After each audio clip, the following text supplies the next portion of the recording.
anak ini mengalami beban kan dia merasakan sakit ya, sakit secara mental. Nggak tahu harus bagaimana, biasanya yang muncul ide-ide yang jadinya aneh-aneh.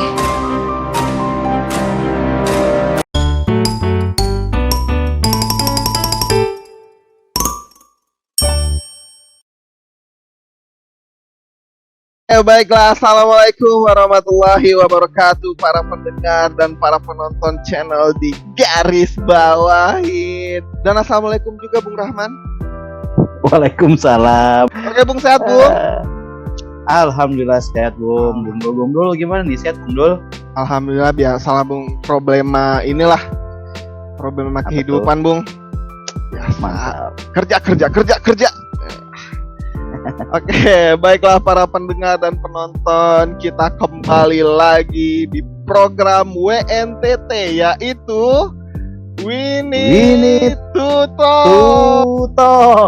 Oke, pendengar dan penonton, selamat datang di program We Need to Talk, karena setiap orang butuh untuk berbicara. Nah, ngomong-ngomong masalah bicara nih Bung Edal, kita hari ini akan membahas tentang apa Bung? Wah, ini nih yang memang lagi hangat juga, pemberitaan yang mungkin saya juga terkejut ya mendengarnya. Kalau di berita nih beberapa hari ini, bahkan seminggu ini ada beberapa kasus tentang anak remaja yang melakukan bunuh diri atau percobaan bunuh diri. Wow. Nah, jadi ini ada apa nih ya? Misalnya, apakah mereka janjian gitu atau mereka bikin komunitas untuk bunuh diri bareng? Ini komunitas bisa dengan ini ya? Waktu-waktu dekat gitu. Wow, komunitas bunuh diri di usia muda gitu ya? Gitu kan, mesti lagi musim, lagi ngetren gitu. Ini seru nih kayaknya dibahas gitu. Iya, oke, kita akan membahas kenapa sih ya remaja-remaja itu memutuskan, padahal hidup mereka tuh masih panjang, banyak dunia yang harus mereka jelajahi Bung ya. Kenapa mereka memutuskan untuk bunuh diri? Mungkin seperti biasa lah Bung ya, karena sepertinya channel kita ini mulai banyak penggemar Bung ya, sehingga banyak penggemar sehingga banyak nih daftar narasumber yang udah masuk di email kita Bung ya. Aduh. Oh gitu. Iya sih, kalau saya ngeliat email kita udah ngantri banget ya, udah sekitar 1000 narasumber gitu. Jadi kayak kita narasumber harus yang pengen menjadi pemateri di kita gitu. Iya. Sampai akhirnya juga bingung mau memilih yang mana. Gitu. Kita pilih aja yang nggak daftar gitu. Yang tidak terdaftar yang kita pilih ya. Iya, jadi gitu. Karena kalau misalnya kita memilih yang daftar bingung gitu, takutnya sirik-sirikan gitu, benar. Saya enggak gitu. Makanya nanti terjadi pembunuhan juga kan. Terjadi pembunuhan, sikut menyikut. Ya, masa kan gara-gara channel kita jadi penyumbang angka kematian, kan bahaya Bung ya. Betul sekali. Jadi siapa nih bintang tamunya nih? Oke, sekarang kita akan mengundang bukan sembarang orang Bung. Orang bukan sembarang orang. Cakep. Orang suka pergi ke gasibu. Asik. Apa lanjutnya Bung? Selamat datang Ibnu. Oke Bung. Assalamualaikum Bung Abdul, Bung Rahman. Waalaikumsalam. Sehat Ibnu? Alhamdulillah sehat. Gini aja, sehat-sehat aja. Waduh, kerennya sehat-sehat aja. Terlihat sehat itu dari perut biasanya. Waduh. Saya sehat banget berarti kalau kayak gitu ya. Sehat banget bener. Baru sekarang loh orang gemuk disebut sehat. Biasanya wah ini mah nanti kolesterol, ini nanti obesitas, ini enggak. Senang sekali saya kalau begitu. Semakin ke depan semakin sehat. Oke, sebuah kayak tagline motor ya. Iya, moto ya itulah. Lalu terdepan itu ya. Ngomong-ngomong nih Bung, jadi mungkin kita sedikit jelaskan ya bahwa Bung Ibnu ini bukan sembarang orang gitu Bung ya. Jadi para pendengar penonton, jadi Bung Ibnu ini adalah seorang psikolog Bung ya.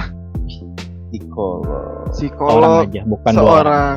Iya. Oke, Bung. Mumpung nih ada seorang psikolog, Bung ya. Mungkin kita akan membahas nih. Jadi kenapa sih Bung Ibnu? Kalau misalnya nih menurut Bung Ibnu kan tadi kita akan membahas masalah para remaja-remaja ini kenapa sih sampai memutuskan untuk mengakhiri hidupnya gitu. Sedangkan masa remaja tuh kan masa-masa di Masa yang mabuk asmara. berapi-api. Masa berapi-api. Nah, ini kenapa ada beberapa orang yang memutuskan untuk bunuh diri, Bung? Kalau misalnya menurut kacamata Bung Ibnu gimana nih? Ya, ini memang menarik ya, Bung. Karena dulu kasus kematian itu atau bunuh diri itu lebih banyak di kalangan-kalangan orang dewasa ya. Oke. Dulu ya. Tapi sekarang ternyata lebih marak atau mungkin meninggi gitu ya persentasenya di anak-anak remaja gitu. Setelah saya cari tahu gitu ya, ternyata faktor yang membuat mereka itu kecenderungan gitu ya, ada kecenderungan untuk bunuh diri itu karena faktor stres ternyata. Stres. Stres. Jadi kebayang anak-anak remaja sekarang udah stres anak-anaknya ya. Padahal yang tadi ya, harusnya masa-masa remaja itu masa-masanya mencari jati diri gitu ya. Terus bersenang-senang gitu dengan teman-temannya. Justru ini menjadi stres gitu mereka itu. Iya ya. Padahal maksudnya kalau waktu zaman kita dulu malah seolah-olah tidak punya beban pikiran ya. Iya. Suka kita mau ngapain gitu. Duit juga masih minta juga. Ada duit juga bisa ke teman gitu. Bisa malakin orang gitu kan. Malakin orang. Iya. Kan? Oh malah sekarang meningkatnya salah satu faktornya adalah stres ya. Iya, stres. Jadi stres itu meningkat dan stres itu kalau dibiarkan jatuhnya akan menjadi depresi gitu. Dan depresi ini, kondisi depresi ini yang memicu anak-anak ada kecenderungan untuk bunuh diri atau justru berani untuk melakukan percobaan.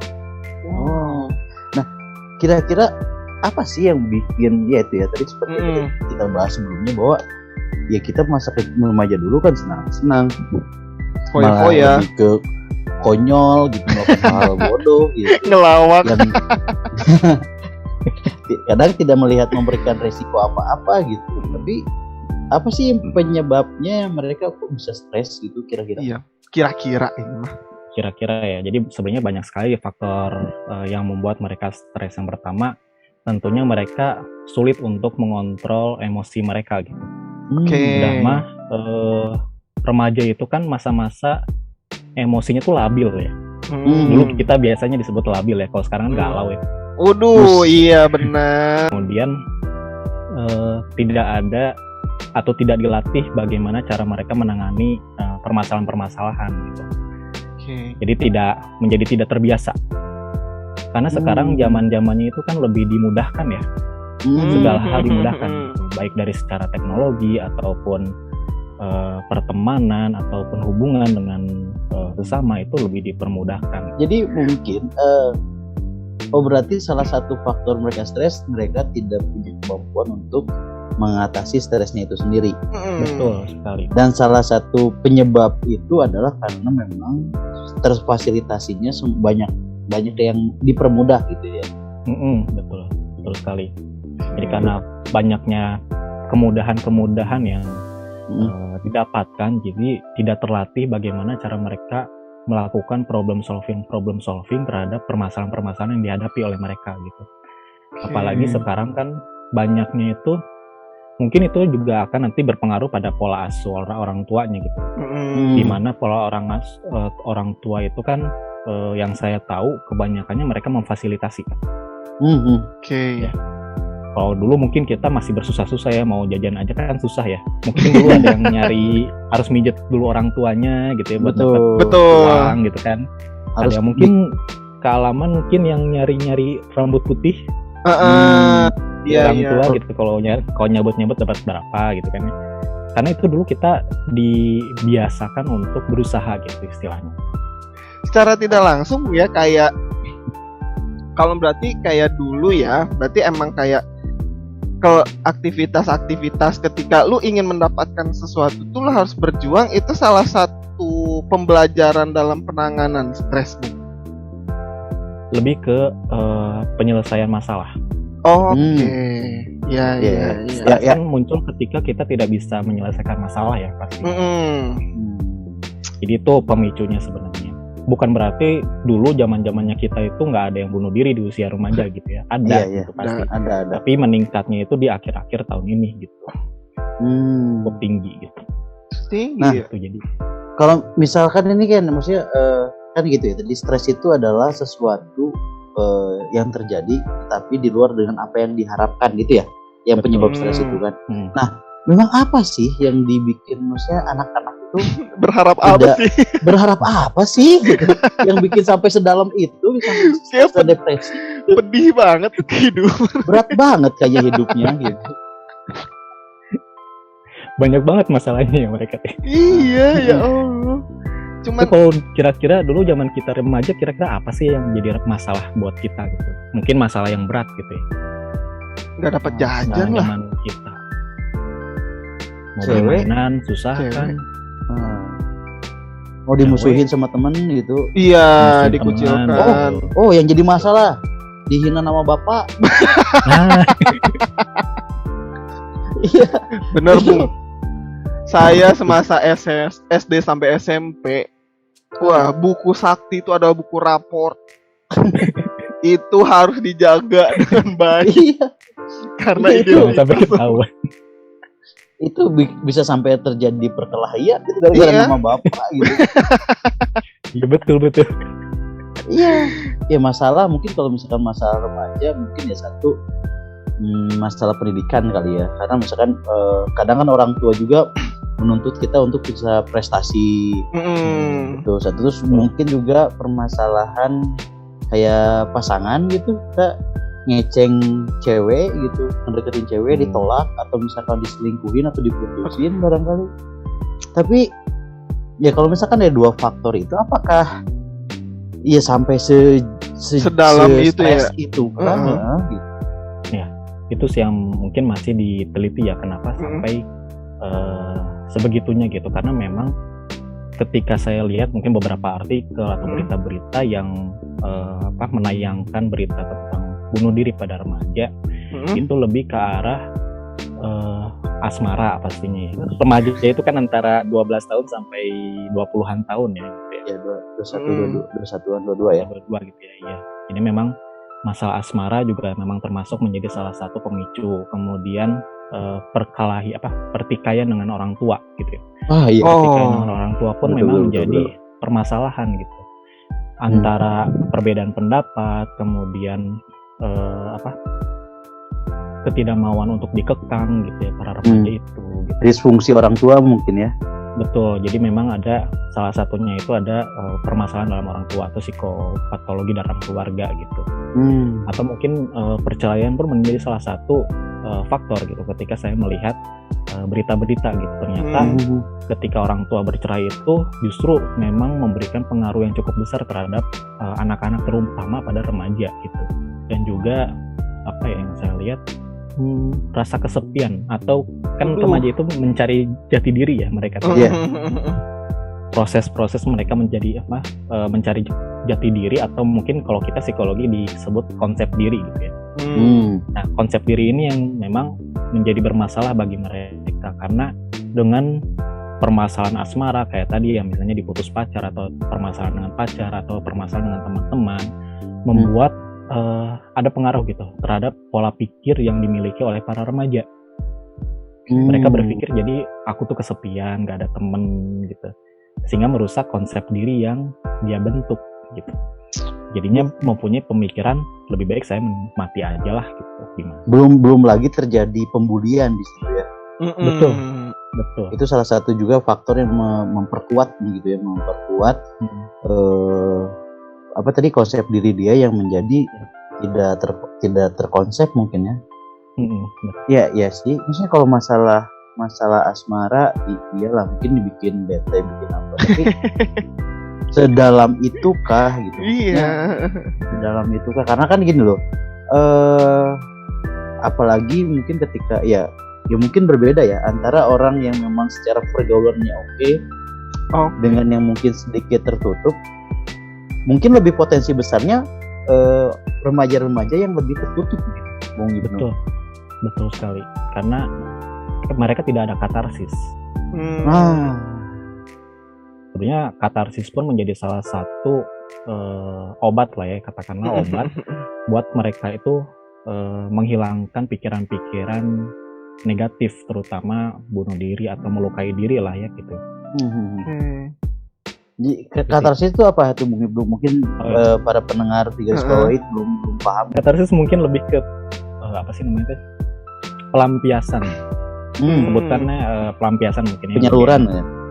Penyaluran, betul. Penyaluran energi gitu. Jadi bagaimana kita ketika kita mempunyai permasalahan atau sesuatu yang mungkin memang mengganggu diri kita gitu ya, pikiran-pikiran kita limpahkan ke hal-hal yang lain. Tentunya yang positif gitu. Yang positif, atau katarsis positif atau negatif, bisa dua-duanya. Katarsis ada positif ada negatif. Kalau misalnya negatif itu yang mungkin merusak diri ya, diri itu kayak silet badan, silet di sini Pak. Oh iya, silet badan gini kan, limbat. Berarti sebenarnya kalau misalkan memang iya pun mungkin penyaluran katarsis yang lebih positif gitu ya, tidak merugikan orang lain ataupun diri kita sendiri gitu ya. Betul sekali. Mungkin ditambah ini juga kali Bung ya, kayak kemampuan para remaja itu dalam menyampaikan apa yang dia rasakan kali ya. Karena kan kalau misal zaman sekarang kan semuanya tuh versi chat Bung ya. PDKT via chat, digital. Jadi kemampuan, saya juga nggak tahu sih apakah ada korelasinya antara orang yang bisa berkomunikasi via chat sama orang yang terlatih secara verbal gitu Bung. Apakah ada korelasi atau gimana sih Bung? Tapi kalau misalnya masa chat sama ngobrol langsung mungkin itu lebih ke arah mungkin berbeda juga ya sebenarnya antara chat dengan bertemu langsung gitu ya. Kalau chat kan gimana ya? Mungkin kalau chat lebih kita juga ngerasa kesepi juga tetap sepi gitu ya. Hanya obrolan saja yang mungkin ada tanpa ada kehadiran seseorang. Sosok. Iya. Iya, berarti secara nggak langsung pengembangan teknologi itu mengakibatkan juga ya salah satunya anak-anak itu lebih menyendiri gitu kan. Karena memang dengan kemudahan itu yang akhirnya mereka tidak terbiasa dengan hal-hal yang memang secara hubungan interpersonal dan dengan problem solving tadi itu ya. Betul. Jadi sebenarnya anak mungkin remaja-remaja yang melakukan atau kecenderungan lah kita melakukan bunuh diri itu sebenarnya tidak hanya mempunyai satu masalah, sebenarnya pasti ada banyak sekali masalah yang saling berkorelasi tentunya gitu. Jadi tidak hanya seperti karena diputus cinta langsung bunuh diri gitu ya. Pasti ada hal-hal yang mungkin banyak sebenarnya dalam pikiran mereka, karena balik lagi ke konsep remaja itu kan mereka itu bagaikan badai gitu ya, badai. Jadi banyak sekali permasalahan-permasalahan yang ada di dalam diri mereka, baik seperti ada mulai munculnya rasa tidak ingin dikontrol oleh orang tua, kemudian pencarian jati diri atau konsep diri, kemudian ada labilnya emosi gitu ya. Jadi itu saling berkorelasi sehingga ketika memang dalam keadaan mereka tidak mampu untuk menangani permasalahan yang dihadapi, muncullah pemikiran-pemikiran seperti itu. Oh, berarti ya mungkin ya ini ya salah satu. Jadi itu pun merupakan kumulatif tindakan hasil kumulatif semua permasalahan-permasalahan ada yang mungkin yang jadi trigger mungkin jadi triggernya banyak, tapi menjadi trigger utamanya adalah yang terakhirnya itu ya, baik itu cinta atau yang mungkin ya sebenarnya sepele lah ya. Ketika masa pacaran di remaja itu kan belum serius dan belum ada komitmen yang jelas sebenarnya kan, masih hanya berupa dorongan nafsu dan lain-lain, tidak belum benar-benar berhubungan yang serius gitu, berbeda dengan yang dewasa mungkin. ya akhirnya sebenarnya si asmara itu hanya menjadi timer bom waktu yang selama ini mereka simpan gitu. Simpan. Ya. Betul, Bu. Jadi memang ada trigger yang memicu gitu. Nah, Bung Ibnu, kan gini juga ya, tapi mungkin ya waktu kita juga waktu kita masih remaja beberapa bulan yang lalu lah ya, waktu itu masih remaja. Beberapa bulan. Iya sih, 2 bulanan lah. Ya, kalau saya agak lama 3 bulan lah. Masih remaja 3 bulan yang lalu. Lama ya berarti remajanya. Makanya nggak dewasa sampai sekarang. Tugas perkembangannya terlambat. Jadi gini, ada yang memang remaja yang benar-benar kecenderungan ingin bunuh diri dan dia melakukan. Tapi kan ada juga yang lebih ke kayak putus nih sama pasangannya, terus ngancem mau bunuh diri gitu loh. Nah, itu kan apakah sama konteksnya atau berbeda itu dengan itu? Itu menarik ya. Jadi memang ada tadi ya ketika mengancam gitu, ada sifatnya mengancam itu balik lagi ke motifnya gitu sebenarnya. Jadi ada yang memang ketika dia mengancam dengan menyebutkan dia ingin bunuh diri itu untuk mendapatkan perhatian gitu. Jadi kan kayak, Bung, aku mau bunuh diri nih. Kan orang bunuh diri sebenarnya nggak akan ngomong dia mau bunuh diri. Oh iya. Iya sih. Jadi orang yang mau bunuh diri itu mereka nggak akan ngomong kalau mereka mau bunuh diri. Justru kebanyakannya orang yang ingin bunuh diri dan mereka ngomong ke orang lain gitu, baik ke temannya atau pacarnya, cenderung tidak jadi. Betul. Jadi cenderung nggak akan jadi gitu. Meskipun memang ketika ada orang yang ngomong pengen bunuh diri, bukan berarti mereka bercandaan sebenarnya. Justru ingin ada orang yang menghentikan gitu. Tapi kebanyakannya orang-orang yang mencari perhatian justru. Sebenarnya belum mungkin sudah ada rencana tapi masih belum punya keberanian gitu kali ya. Jadi tetap kalau misalkan ada teman-teman kita yang ngomong kayak gitu, lebih baik sebenarnya tetap dibiarkan atau memang gimana harus ngasih perhatian ya, pastinya memberikan support ya. Kita lebih baik memberikan support system ya. Dukungan untuk mereka agar menghilangkan gitu ya pikiran-pikiran mau bunuh dirinya gitu. Kalau didiemin justru yang tadi konsepnya kan ketika orang bunuh diri itu karena mereka merasa depresi dan tidak ada yang menemani lah istilahnya gitu ya. Tidak ada yang menyupport gitu ya. Berarti di masa remaja tuh support system sangat penting, Bung ya? Ya, sangat penting sekali. Gimana sih ngebedain ya tadi ya, yang benar-benar akan bunuh diri dengan yang hanya cuman gertakan itu? Selainnya tadi kan kalau ngomong, terus tapi ada lagi nggak sih tindakan-tindakan yang mungkin bisa, ini serius nih anak nih, ini mah paling cuma gertak doang sih gitu. Arah-arahnya gitu ya, kesananya mungkin lebih ke hilangnya minat gitu. Mungkin beda ya kalau misalnya Bung Hakim misalnya kan ketemu tuh ceria gitu ya, nggak bisa diem gitu kan ya. Iya betul. Ketemu diem aja kan ya, diajak ngobrol diem, diajak melucu diem. Jadi ada perubahan antara sebelum dan sesudahnya. Jadi memang lebih cenderung depresi gitu ya, karena balik lagi kan depresi ini yang akan membuat orang-orang memiliki kecenderungan bunuh diri gitu. Jadi tanda-tanda depresi itu seperti hilangnya minat gitu ya, terus lebih suka menyendiri. Kan kebiasaannya orang-orang yang bunuh diri itu mereka membatasi lingkup sosialnya. Gitu. Jadi lebih menjauh dari kerumunan-kerumunan orang gitu. Kemudian susah dihubungin. Mungkin sekarang mah lebih banyak chatting ya, tapi kalau misalnya tiba-tiba nih dia susah dihubungin atau apa, mungkin itu lebih aware gitu kitanya ketika kita sulit untuk menghubungi orang tersebut gitu ya. Jadi arah-arahnya gitu.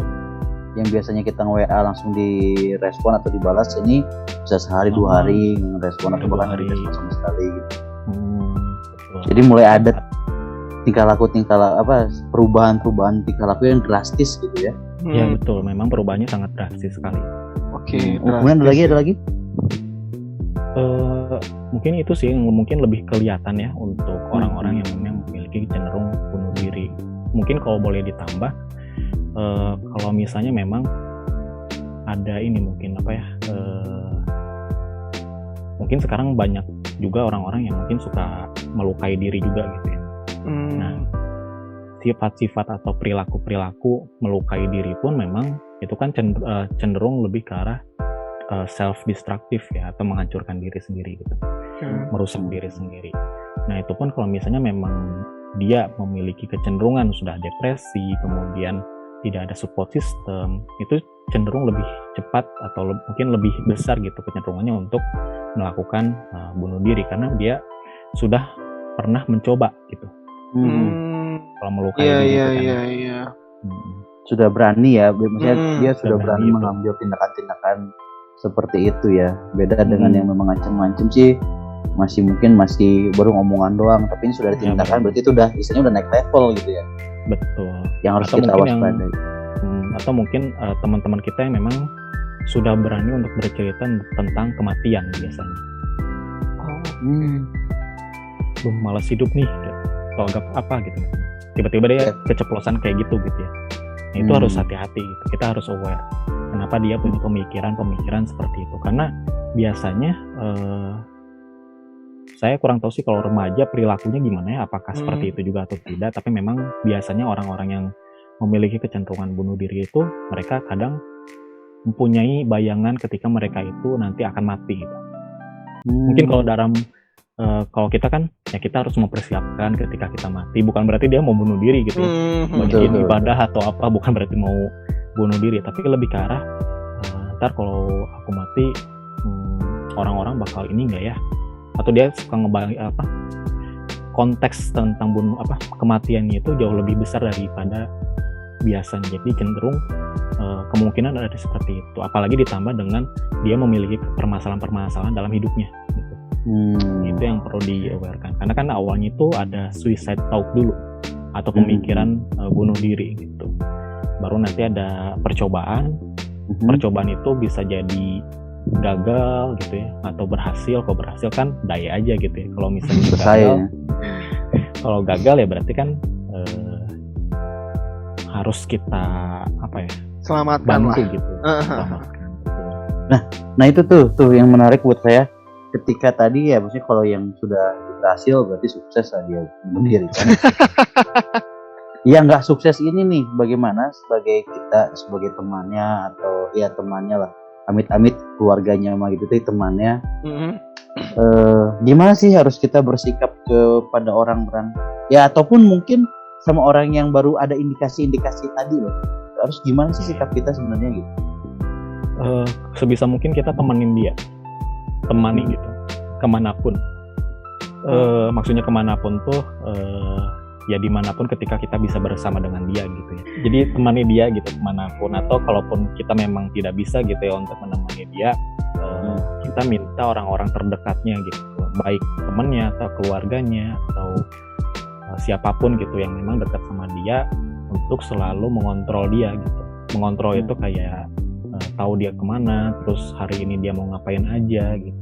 Seperti itu. Atau dan juga bisa dengan kita cari tahu kira-kira apa sih yang sedang dia bawa.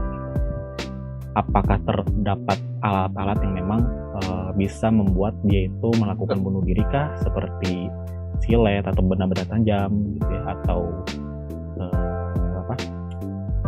bukan minuman ya, kayak baygon atau apa gitu ya. Jadi itu harus gitu ya. Hal-hal yang beracun gitu ya, itu harus dihindari gitu. Karena prosesnya sebenarnya cepat sekali gitu. Ketika dia mau melakukan bunuh diri dan dia udah siap, dia berani, ketika lihat ada baygon dia langsung teguk, selesai gitu. Berarti prosesnya sangat cepat. Jadi memang itu yang harus dihindari pada orang-orang yang memang sudah ada pemikiran ataupun yang sudah pernah mencoba dan gagal. Itu yang harus dilakukan. Dan juga yang paling penting adalah menyelesaikan permasalahannya, baik oleh kita sendiri yang memang awam ataupun dengan para profesional gitu. seperti Hmm. psikiater ataupun psikolog. Oke. Jadi kalau misalnya kita lihat bahwa sebenarnya kasus bunuh diri itu bukan hal yang apa ya, hal yang remeh lah gitu. Walaupun ngelakuinnya gampang, tapi ternyata banyak nih faktor-faktor yang menyebabkan kenapa sih orang-orang bunuh diri, apalagi di masa-masa remaja kan, dimana bibit-bibit bangsa ini sudah gugur duluan kan, jadi gimana bangsa ini akan maju? Allah. Ya makanya Anda berhentilah merusak-rusak anak bangsa itu. kan. Waduh, terima Betul kasih. sekali. Jangan bikin baper-baper anak-anak orang yang masih sekolah kecil. Iya, itu siap. kan. Laksanakan. Nanti patah hati pada bunuh diri semua lah. Waduh, Bahaya itu. Bahaya. Keren sekali Bung Ibnu. Mungkin yang bisa saya bilang, yang bisa saya tangkap bahwa kasus bunuh diri itu salah satu faktor penyebabnya tuh gara-gara stres atau bisa depresi juga Bung ya. Jadi banyak masalah yang belum selesai dan masalah itu ditumpuk terus sehingga kayaknya udah apa ya, mungkin di otaknya tuh udah sempit banget sehingga nggak menemukan jalan keluar lagi, dan ditambah juga nggak ada lingkungan yang membantu dia untuk menyelesaikan masalah itu, sehingga barulah terpikir bahwa ya udahlah, selesaikan juga lah hidup saya biar selesai semuanya kan. Oke, dan juga Dan peranan kita sebagai orang yang ada di lingkungan itu yang harus lebih aware ya.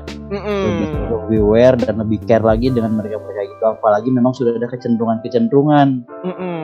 Kitanya harus benar-benar lebih perhatian dan coba mungkin juga bisa juga membangun kepercayaan diri dia lagi juga. Iya. Karena juga dia itu ke agama juga, karena kan salah satu memang faktor yang bisa mensupport yaitu gitu dengan agama juga kali ya. Iya. Betul.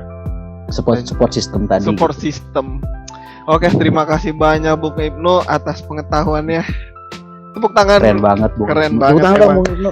Thank you banget. Terima kasih, bahasanya sangat menarik sekali. Aduh. Semoga bisa Emang. membahas yang lain-lain gitu. Iya, siap. Nanti Siap. pasti kita undang lagi kok. Kita undang lagi. Tenang aja. Thank you banget ya. Thank you banget Bung Ibnu. Sama-sama Bung Hakim. Jangan Bung kapok Rahman. ngobrol sama kita, nanti juga kita mungkin ada beberapa tema juga yang akan kita angkat. Karena memang kita ini akan membahas tema-tema sosial khususnya yang dimana kita bisa sharing ke masyarakat untuk yuk kita berbagi knowledge gitu. Jadi barangkali nih ada pendengar yang temennya, adiknya, saudaranya, siapapun itu yang pernah ya ada indikasi yang seperti yang tidak disampaikan tadi. Inilah salah satu tips-tipsnya yang memang mungkin dikit lah yang bisa kita share di sini gitu. Mungkin banyak hal lagi yang bisa, ataupun mungkin ada yang punya cerita pengalaman itu, mungkin bisa sharing-sharing juga di komen di bawah. Komen. Atau pengen nanti konsultasi langsung dengan Bung Ibnu, nanti kita Ya, masukkan Instagramnya ya. Instagramnya Bung Ibnu nanti ada. Terima kasih Oke. banyak Bung Ibnu. Oke, Dan sama-sama. mungkin itu saja para pendengar dan penonton. Kami bertiga pamit. Assalamualaikum warahmatullahi wabarakatuh. Dadah. Dadah.